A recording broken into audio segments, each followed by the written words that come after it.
exclusively with higher education.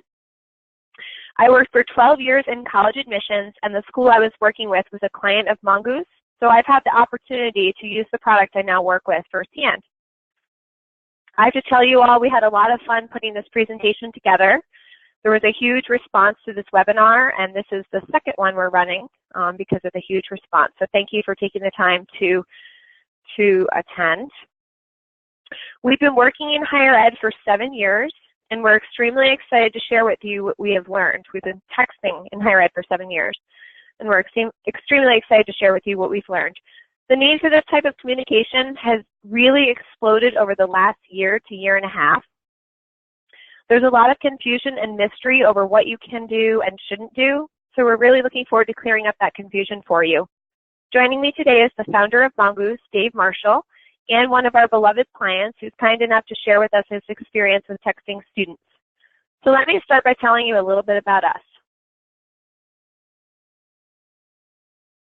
Like I said, our company name is Mongoose, and as we all know, students really are a different animal.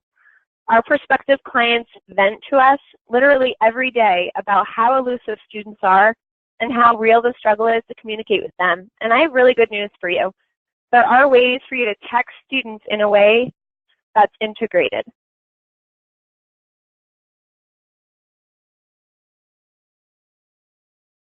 We're going to start out today by having our client, Tim Reardon, Director of Admissions from Norwich, the oldest private military college in the U.S., share with you his experience in texting students. We will allow for a brief Q&A after Tim's talk in case you have questions for him. After that, Tim has another commitment and won't be available for questions. Next, we'll move on to the actual laying the groundwork part of the presentation, where we're going to educate you on what's legal, what's not, what's effective and not, and many other related best practices. This includes how to properly collect your opt-ins, how to effectively promote texting with your students, and finally, how to text with your students in an integrated way that's not separate from your information system. Next, we'll share a list of other webinar topics that we're going to be covering in the future. And finally, the Q&A session. You'll have the ability to send questions in GoToWebinar throughout this presentation, and Dave Marshall will address as many of them as possible at the end. So now I'd like to introduce you to Tim Reardon to share his experiences with you. Attendees, you can type in questions via GoToWebinar, and we'll allow for Tim's responses at the end of his slides. Tim, over to you. Great. Thanks, Amber. Again, my name is Tim Riordan. I'm the Director of Admissions at Norwich University. Norwich is a small private military college located in central Vermont. We are both a military college. We were founded as a military college back in 1819, but serve both military and civilian students in a traditional college setting right here in the center of the state. We are a high-touch admissions office where we have a counseling staff of about 10 individuals who each manage a geographic territory and caseload of students, anywhere typically between 300 and 400 students per territory. And the counselor's job is to stay in contact with their student from really the start of their senior year until the time that they decide to either enroll at Norwich or until they decide that Norwich may not be the best fit for them. So we operate in our CRM where the counselors are reaching out at least once a month. And then if they don't contact those students, they're also following up, every other week. So every 2 weeks if they don't speak to that student or a family member. So for us, texting was a perfect fit when we were looking at a way to get in front of more students and stay in front of students in kind of a top-of-mind awareness way so that we could, communicate with students and let them know that their transcripts weren't received or we were missing their test scores or congratulations on their acceptance. Had they received their merit financial aid award? Are they doing the FAFSA? And so it really has complemented our communications plan very nicely. And I think most of the counselors now have embraced it and are using it at least as a one-to-one relationship. And some are using it more in kind of the general, let me upload a list and mail an entire list at once, which I I like the functionality of that. And as an administrator, I use that a lot to help either send messages for the counseling team or to do big groups. Like this weekend, we have our accepted student open house, our big yield event. And so in trying to confirm that people are coming, obviously they register online. We send them an email where they can click to say, yep, I'm confirmed, I'm definitely attending. But then where do you go from there? Do you text them or do you call them if they don't do anything? And so this year with this product, we've been able to text them, and our no-show rates have gone dramatically down.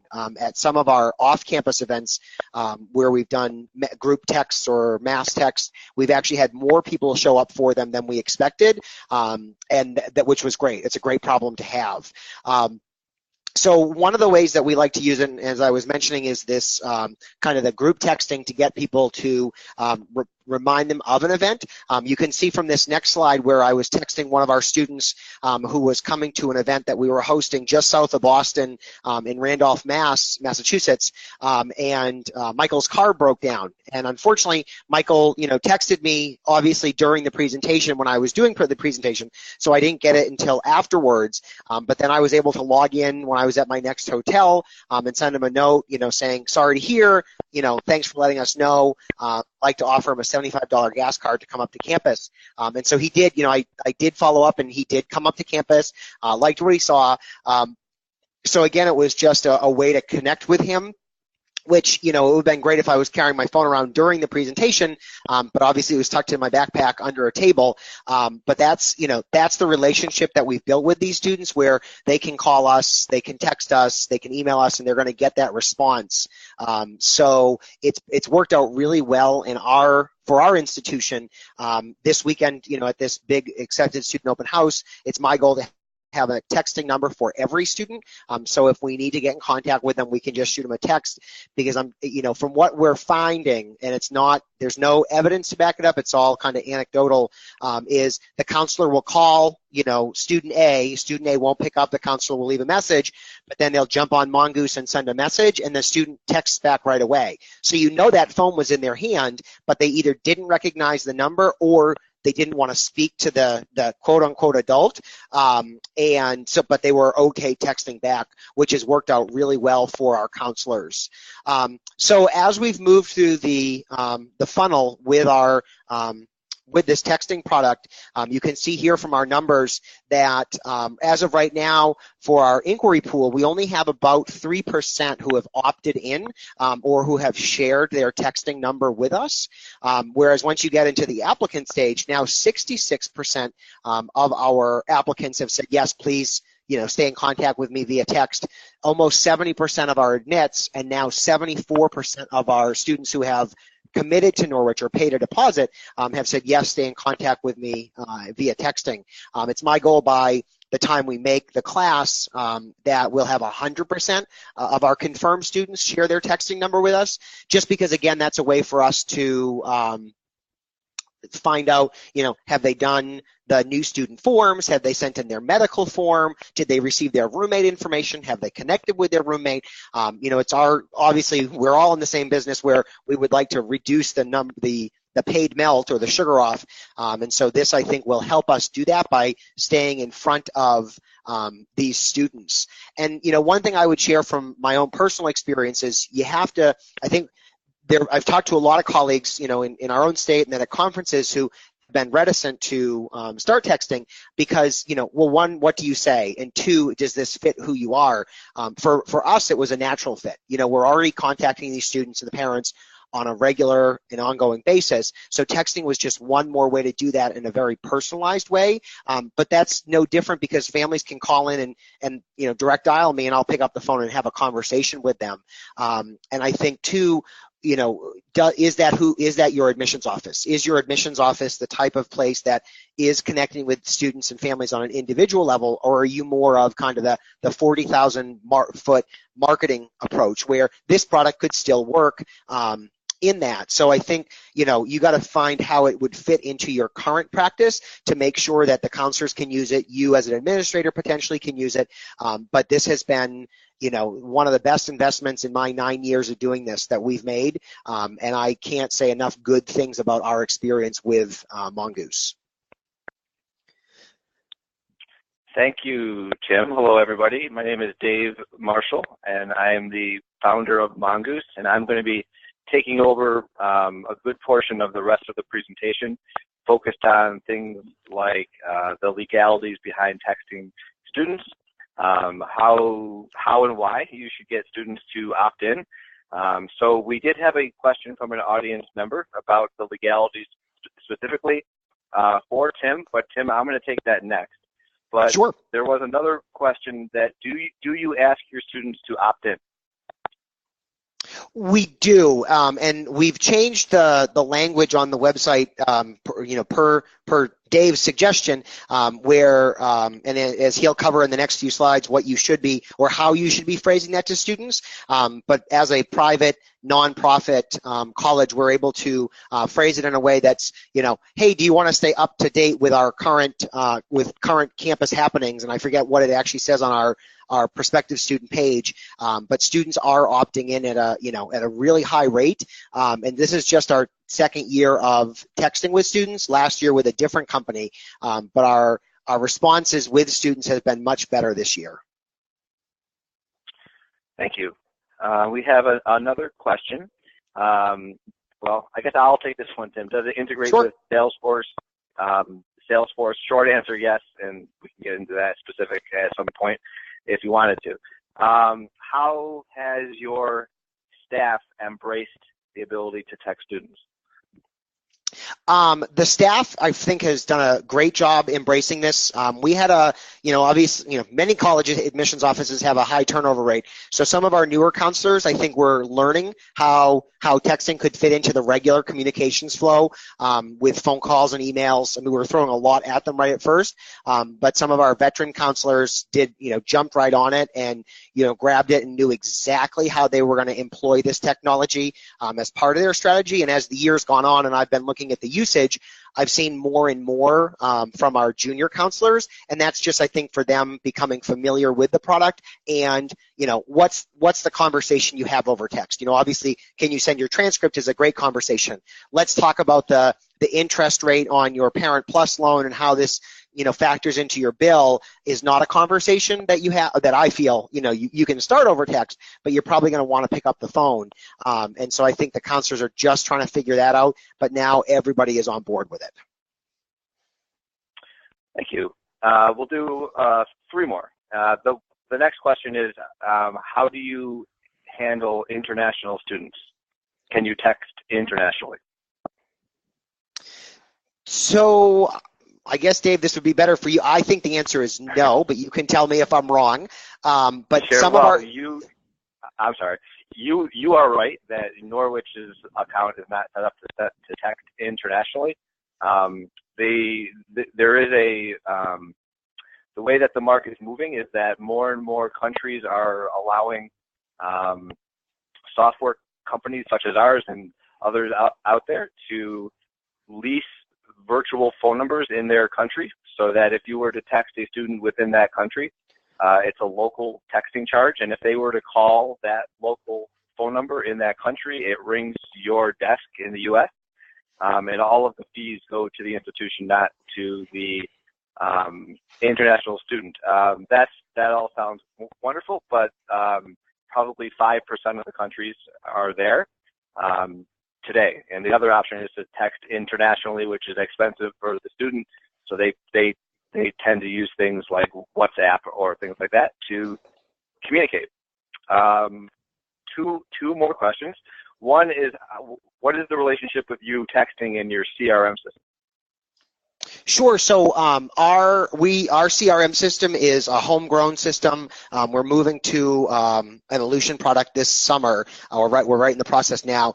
So right now, Mongoose is not tied into our CRM, but and the counselors are just entering their contacts as they go directly into the on-base system that we have. So right now there is no connection, but there is the potential for that connection, which I know Dave will cover later on. Okay, thank you. Last question, and you have a big event at your school today, is that right? Yes. All right, so we're going to let you get there. Last question. is there a way to automate the first message and then have the counselor continue the conversation if the student answers? So there's no, right now, the way we are employing the product is there is no automation, like once an application is received, it automatically fires out a text message for the way that our instance is set up. But I know for many of the counselors, they will, I have the ability as an administrator to send a message on their behalf, and I'll do that, during the course of the year, maybe travel season, when, they're away from the office for a few weeks. We can send a message for them saying, hey, thanks for your recent app. I'm traveling right now, but I'd love to catch up with you and get your transcript. And then that looks like it comes from the counselor's phone number. And then the counselor gets that email and they log into their instance and it shows up in their instance and no longer in mine, which has worked out really well for counselors to call and say, hey, Tim, could you do this for me? Or when I see a counselor's falling behind, actually do it for them to help them get caught up with their contact attempts. Well, Tim, thank you so much again for giving your time here. Good luck with today's events, and we will catch up with you later. Great, thank you. Okay, everybody. Well, again, my name is Dave Marshall, and I'm going to go on to more of what the title of this webinar was. It's laying the groundwork. Is it legal? Short answers, yes. If so, should you collect an opt-in? Short answer, probably. And I'll explain the ins and outs of that. So the term can spam, we're often asked. So is there a can spam? Does that cover emails and texting too? And the answer is no. That's just email. But there is some legislation that does cover a brand's ability to send a message or a phone call to a telephone. And that includes a mobile phone, that includes a voice call, that includes a text message. So this all started back in, the law came into effect back in 1993. And if you remember the 80s when you used to get robocalls on your home phone, that law in 93 put an end to that you couldn't use an automated technology to call a phone, which was wonderful. And the legislation back then had exempted nonprofits, and a political organization is a nonprofit. So that's why you might still get robocalls, depending on what state you're in. You might be getting them a lot right now. So that's kind of where that is. And then they came out with an update to the TCPA legislation a few years ago that started to cover texting and mobile devices. And you'll notice that you'll get very few unsolicited texts on your phone, and that is because of that. So if you're a for-profit brand, you can't just buy a list of numbers and text to it, which I'm sure we all like, because that would not be an ideal situation for us personally anyway. So I'm in the unique spot where when we work with schools, their legal team always says, okay, well, what's legal and what's not? And then I tell them what I think, and they justify their existence a little bit, and by doing their own research they read the TCPA and they interpret it in certain ways. And sometimes legal comes back to us and says, well, you're right, it is legal, but you have to get the opt-in and you can't text them ever without that. And sometimes legal reads the TCPA and it interprets it in a certain way and says, as long as the text message isn't explicitly selling a product, then you don't have to get the opt-in. So there has been no case law yet for a nonprofit that didn't properly get consent, I guess, from a consumer, and we're calling these students and parents consumers here, because they are, I guess. So I guess after all of our experience with all of our clients, we kind of have some recommendations. And for nonprofits, nonprofits are exempt from the vast majority of what's in the TCPA. The one thing that they said is that they must have some sort of consent. So consent could be verbal. They could text you first. Consent could mean a checkbox on your inquiry card saying, yes, please send me helpful text messages related to my application status. And consent could be, on the bottom of your online app that you give the school permission to contact you related to your application. So the Common App already has that consent language, which is nice. They kind of took the more conservative approach, and like I said, some of our schools don't collect the opt-in, or they didn't when they first signed up. So we recommend that you do collect the opt-in, and it's not so much from a legal exposure perspective, but it's a marketing thing. If you want to ask a student or parent, how would you like to communicate? And they clearly see that they could say yes, that I would like to text, and they didn't, then you probably shouldn't send them that text. So, and you don't have to worry about, not getting a lot of people to give you their consent, because you'll find, and we can look at some stats in a little bit, if they're serious about your institution, the odds are very likely that they will opt in, and that you can do wonderful things, especially during this time of year, like completing applications, tracking down transcripts, and all of those great things. So we recommend it, and on the following slides, we will be showing some examples of how some of our clients have kind of promoted the opt-in. So, and if you're a for-profit institution, it's a little bit more tricky, but not too bad. You just need to make sure that you use certain language when you collect the opt-in. After this session, we will be emailing out a link to Handouts, and one of the handouts is a for-profit guide to collecting the opt-in. And we even give you some sample language that our clients have found that have gone through their legal teams and that has worked for them. So we have a for-profit client that has very, very happy admissions counselors, very, very happy advisors, or kind of like retention. And the students have responded extremely well because it's obvious whether they opt in or out, and the communication has been so much easier and more clear throughout the admissions process. So this is one of our clients, Nazareth College in Rochester, New York. This is, I had them email me a PDF of their printed inquiry card. So I cropped it up a little bit, and just wanted to point out some things that they did well. Is that one, they asked for mobile phone, or you could say cell phone, even though the U.S. is the only place in the world that says that still. But so you say cell phone or mobile phone, and then you can, and not just phone, because then they might put their home phone there. So, and then you collect the opt-in checkbox. Yes, please send me text updates. Never miss an event or deadline. So you don't want it to have a little box, text equals yes. That's confusing. It sounds cold. You kind of want to share with them why. So this is another one of our universities, Carroll University in Wisconsin. It's a 4-year private. This is the top of their printed inquiry card.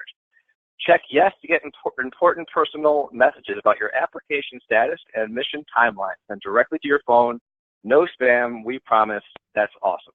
I love how they just make it, they almost boast that it's going to be personal and helpful, and not annoying. And they've done a tremendous job promoting the opt-in. And under this is where you collect the student's first name, their last name, their mobile number, the opt-in, their entry term, things like that. Just as a quick unrelated comment, keep your inquiry forms as brief as possible. We all know that we love as marketers to get as much information on the student as we can, but the odds that they're going to fill it out go down rather dramatically the more things you ask. So anyway, I'll get off my soapbox there. This is the back of their inquiry card. They invested in a full color print to visually show the student that they're serious, that these are helpful text messages. You're missing transcripts. admissions folks that are on this call now can all relate to that. And time to fill out the FAFSA, and here's our code, and thumbs up emoji, and, hey, why don't you come to campus? I'll check my schedule. Congrats, you've been accepted. Double high five, woot, squinty eye, smiley face, tongue out, happy student. So it's this time of year, the acceptance time of year. It is a fun time to be a counselor, because especially with the ability to text students, because they will send you emojis. They'll tell you they love you. I mean, it's just a wonderful wonderful time of year. So this is the printed back of their inquiry card, which I think they did a great job. They have found that the more students that opt in, the more they're able to text, and the more they're able to text, the more conversations or quality contact. So what they call a quality contact is if you send a message, whether it's a phone call, an email, a text message, and the student actually replies to you, they consider that a quality contact. And the more quality contacts that you can have, the better it translates directly to yield. So they want to start at the beginning of that process by getting more students to opt in, so we get more quality contacts, more everything throughout the whole funnel. So this is a tactic that they did. Dear first name, to get important personal text messages about your application status and admission timeline sent directly to your phone. He can reply to the email with his mobile number, or text his name to his counselor, and they mail merged in the counselor's virtual texting phone number there. So they sent this to all of the students in their CRM that had not yet opted in. The student may not have known that they could even opt in. Most schools don't offer this as a capability. So they were able to get hundreds more students to opt in.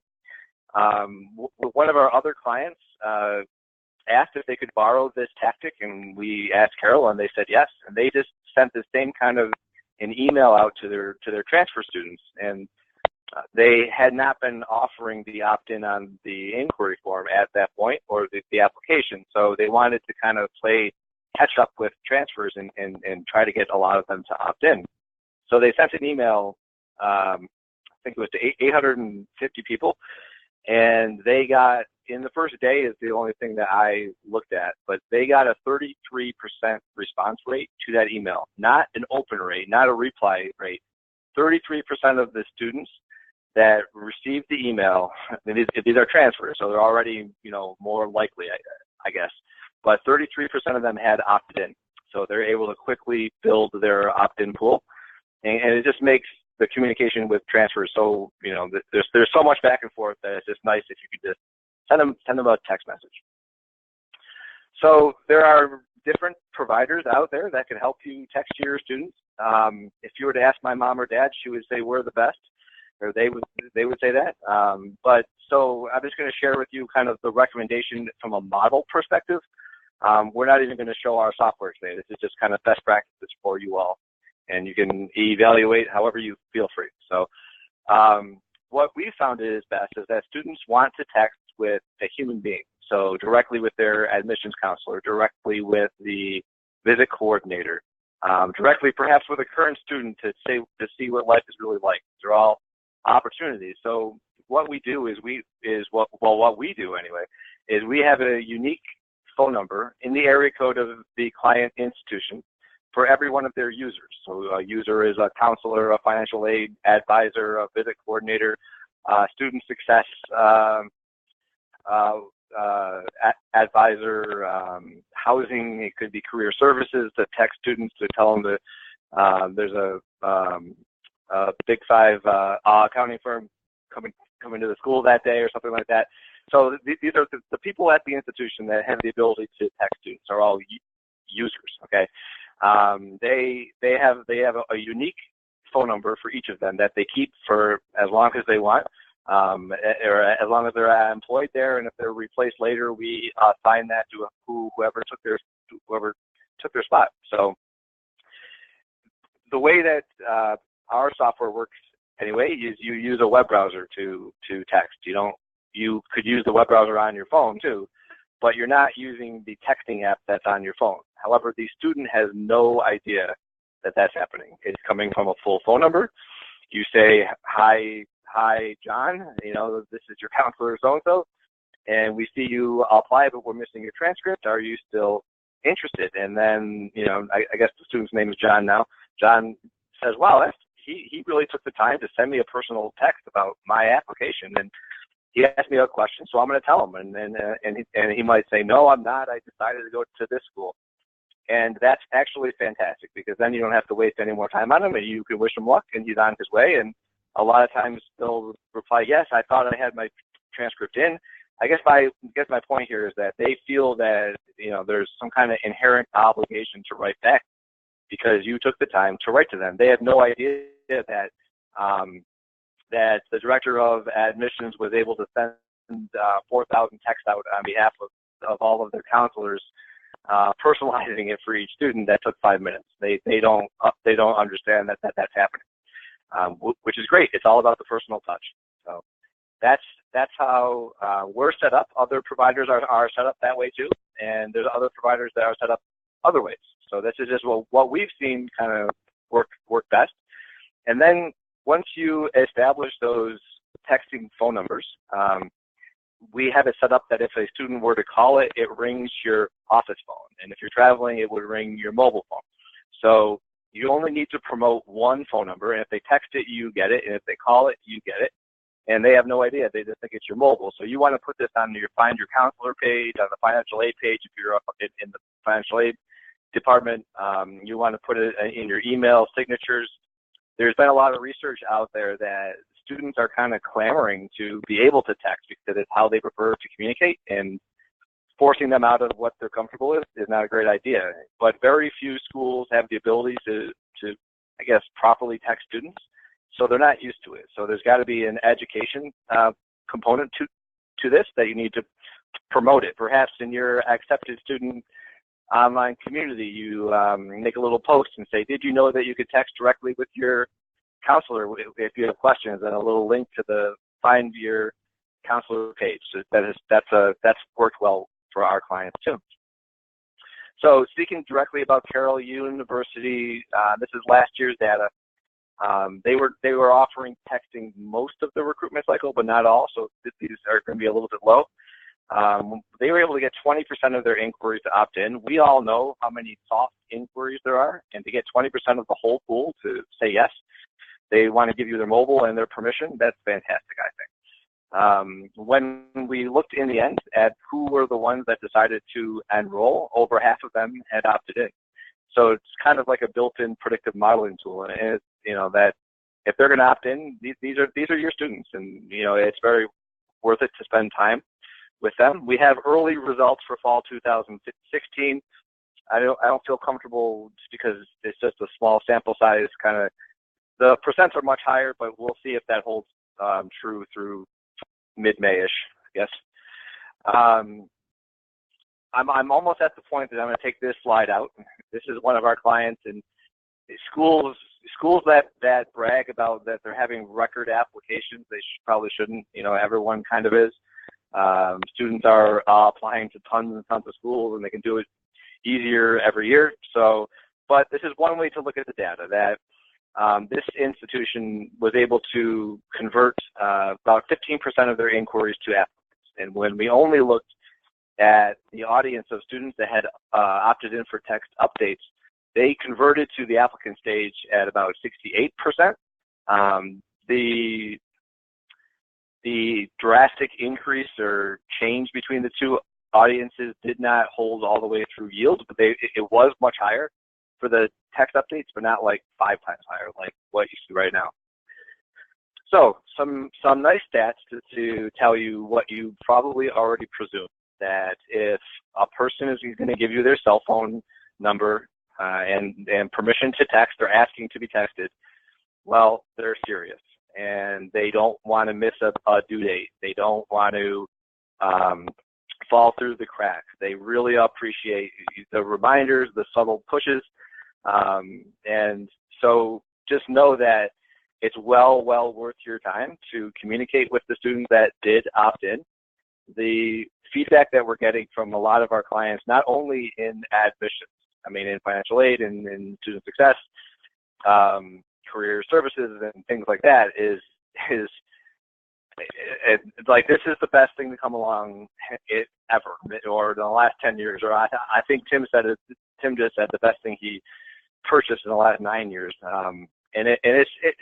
The reason that we're getting that feedback is that it's so incredibly frustrating to try to reach these students, and if it's your job to reach students and you can't do it, it's very frustrating. You spend the whole day trying to call voicemails that aren't set up, and once you realize there's a tool that you can get like a 75% response rate like in a minute, it's pretty nice. So with that, Amber Rich is going to pop back on and talk about some myths that we would like to clear up. Okay, thanks, Dave. So as Dave mentioned, we speak with schools every day who are researching how to text students and how to do it well. And we have learned that there's a lot of misinformation out there. So I'm going to go over 5 myths that we've put together just to kind of clear things up. The first being that it is illegal to text students. It's not, but you do want to get consent. Dave went over this a little bit earlier in the presentation, and in the handout section, we do have more information available to you. The second is that it's legal to text students as long as you have a pre-existing relationship. That is false as well. There's no exception for a pre-existing relationship in the TCPA, which we cover in the handouts as well. The third, you have to include opt-out instructions in every message. You actually don't.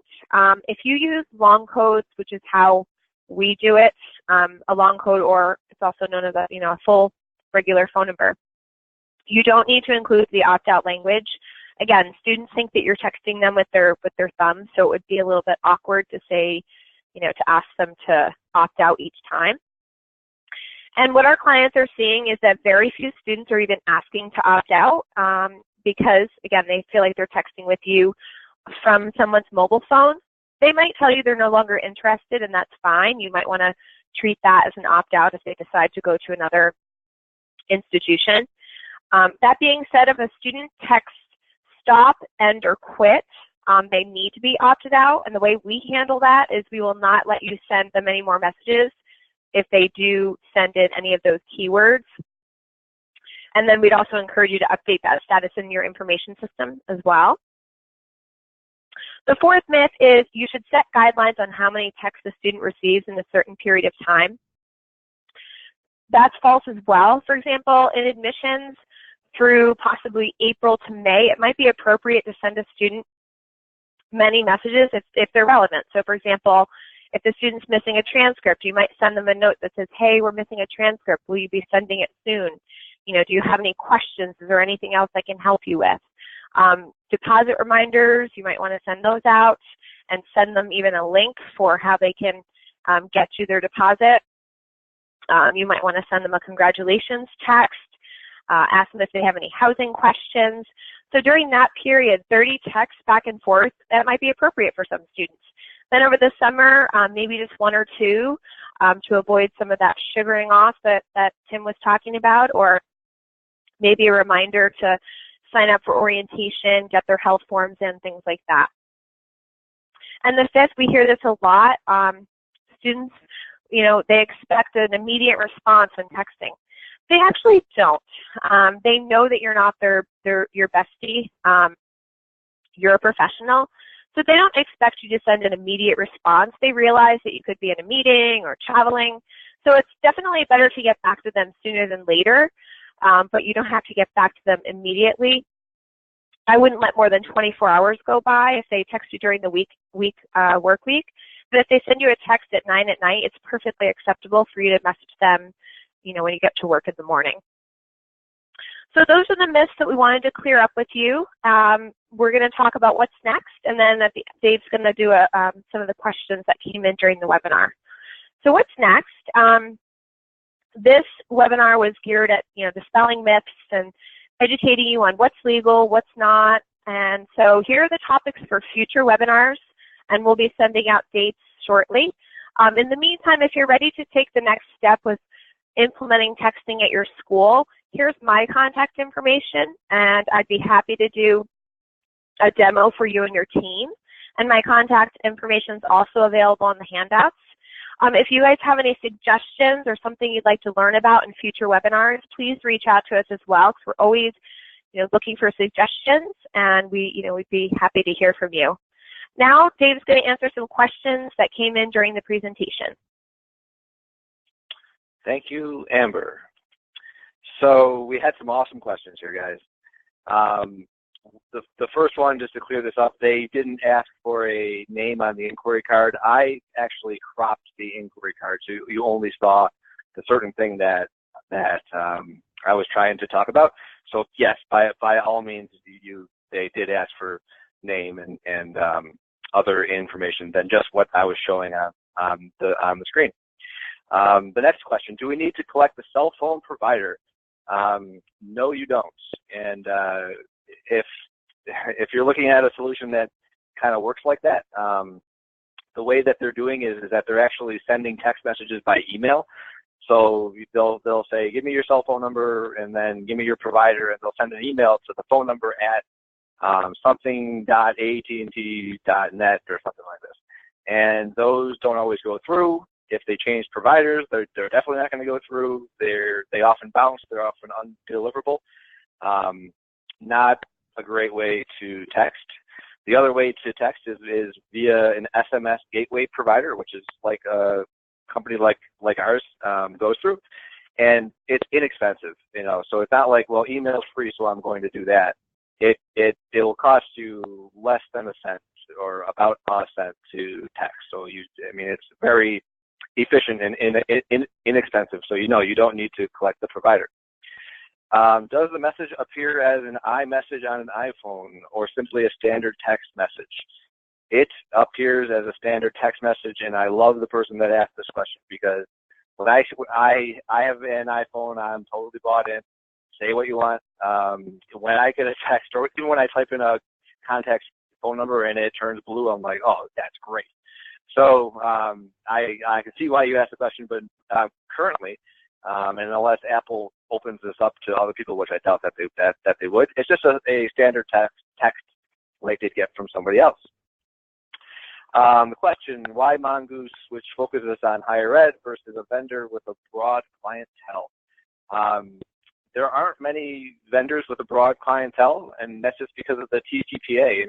All of the major companies in the United States that are for profit, there's not a lot of software companies that really invested a lot in text marketing because of the TCPA, and they were fearful that they were really going to clamp down hard on those for-profit companies. So you're going to kind of have to find a provider that does focus on nonprofits in general, or what I think is good is if they exclusively focused on higher ed, then they could help a lot by having integration with all the higher ed specific ERPs, and are able to consult with you on higher ed specific things like yield and discount rate and student success and all these kind of higher ed terms and situations that perhaps, I'm not going to speak for them, but perhaps a vendor with a broader reach might not have.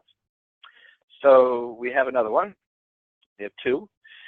For picking up keywords that will end a conversation with a student, will it catch if a student says, I'm going to stop by campus?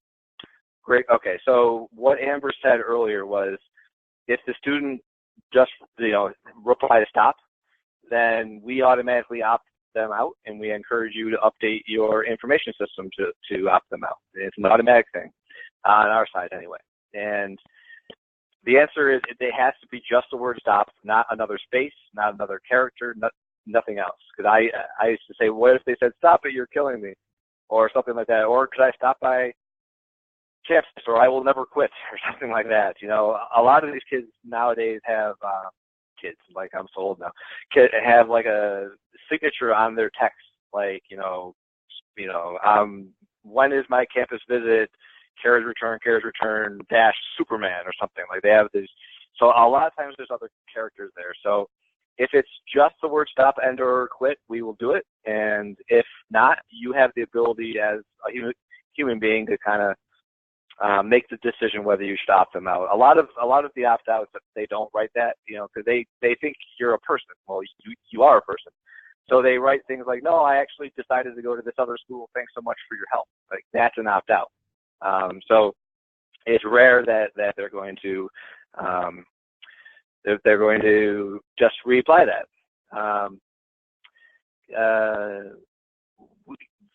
The last two questions here are related. Can you send me a handout on the results that you had? Yes. And the other question I'm going to get is, where do I find the handouts? So you guys are on the same page. We did not upload them into GoToMeeting, so they're not in like the handouts section within this presentation. So what we're going to do is post them in a kind of a private area on our website, and Amanda Torelli, who's the organizer for this, is going to email that link out to everybody.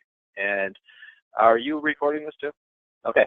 Well, we're also going to embed a recording of this, so if there's parts you want to go back to hear again, you can feel free. Thank you, everybody, for your time today. We, like Amber said in the beginning, prospective clients vent to us every day about how hard it is to communicate with students. It doesn't seem to be getting better.